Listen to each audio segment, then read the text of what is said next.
EWS मधून निवड झाली होती, पण सरकारनं नियुक्ती दिली नाही. घेतल्याशिवाय तुमच्या माणसाने माघारी जायचं नाही, नियुक्त्या दिल्याशिवाय.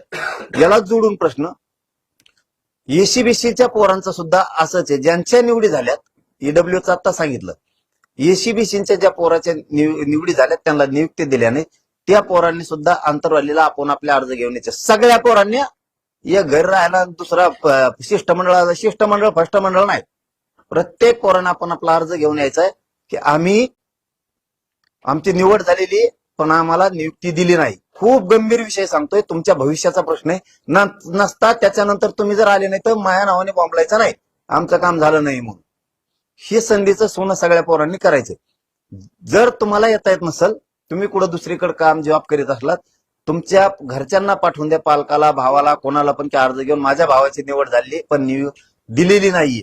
नियुक्ती होऊस तर तुमची निवड होऊस तर नियुक्ती होऊस तर तुमच्या माणसाने माघारी जायचं नाहीये. याला जोडून महत्वाचा विषय मराठा समाजासाठी, ज्यांनी कुणबी प्रमाणपत्र काढण्यासाठी अर्ज केलेत, मराठा समाजानं समजून घ्या, याच्यानंतर सांगितलं जाणार नाहीये. आता आज 16 तारखेला सांगतोय, 29 किंवा 28 ऑगस्टला तुम्ही इथं यायचंय.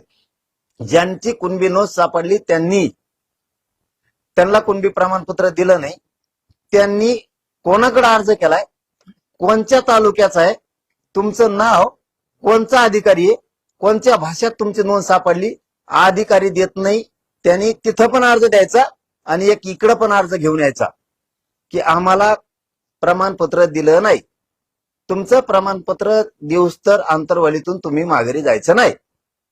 दुसरं, ज्यांचे प्रमाणपत्र निघालेत पण त्यांनी व्हॅलिडिटीला अर्ज केलाय, व्हॅलिडिटी अधिकारी महाराष्ट्रासाठी सांगतोय, मग त्याच्यात विदर्भ पण आला. नंबर 1 ला विदर्भाच्या नोंदी निघाल्यात, नंबर 2 ला पश्चिम महाराष्ट्रात निघाल्या.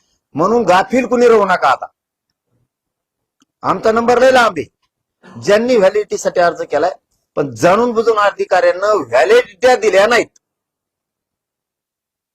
प्रमाणपत्र दिलेलं असून तो कोण अधिकारी आहे, कोणत्या तालुक्यातला आहे, तुमचं नाव काय आहे, तुमची नोंद कशात सापडली, प्रमाणपत्राची झेरॉक्स त्या अर्जाला जोडा. व्हॅलिडिटीला एक अर्ज त्यांच्याकडे करा आणि एक कागदावर लिहून इकडे अर्ज घेऊन या. तुमची व्हॅलिडिटी होऊस तर तुम्ही माघारी जायचं, आंतरवालीतून अजिबात नाही.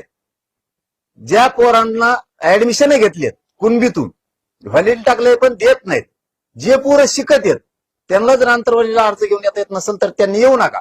तुमच्या भावाला किंवा वडिलांना कुणालाही पाठवा आंतरवाली आणि त्यांनी सांगा की आमचा मुलगा किंवा आमच्या भावानं कुणबीतून ऍडमिशन केलंय पण व्हॅलिडिटी देत नाहीयेत, पण पोराला शिकत आहे म्हणून त्याला येता आलं नाही तर मी आलोय, तसं तुम्ही या आणि तुमचं काम होस तर एकानं पण माघारी जायचं नाही.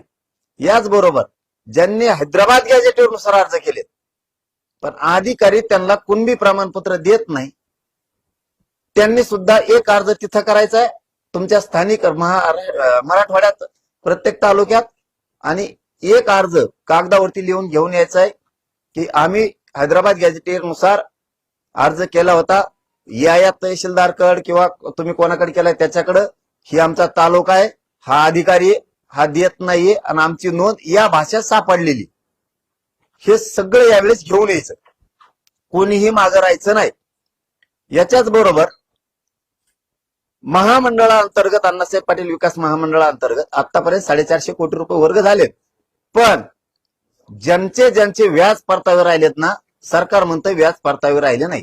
ज्यांचे व्याज परतावे राहिले त्यांनी आपला अर्ज घेऊन, तुमचा तालुका कोणचा आहे, तुम्ही कोणत्या साली महामंडळाकडून कर्ज घेतलंय, किती दिवसापासून तुम्हाला परतावा येत नाहीये आणि तुम्ही कशावरती घेतलंय आणि तुमचं नाव काय अर्जदाराचं, हे अर्ज लिहून आणा कागदावरती आणि सांगा की आमचा व्याज परतावा दिला नाही. सगळ्यांच्या वतीनं 4-5 जणांनी यायचं नाही, प्रत्येकानं आपण आपला अर्ज घेऊन यायचा. ज्याचं काम होत नाही त्यांनी काम होस तर आंतरवालीतून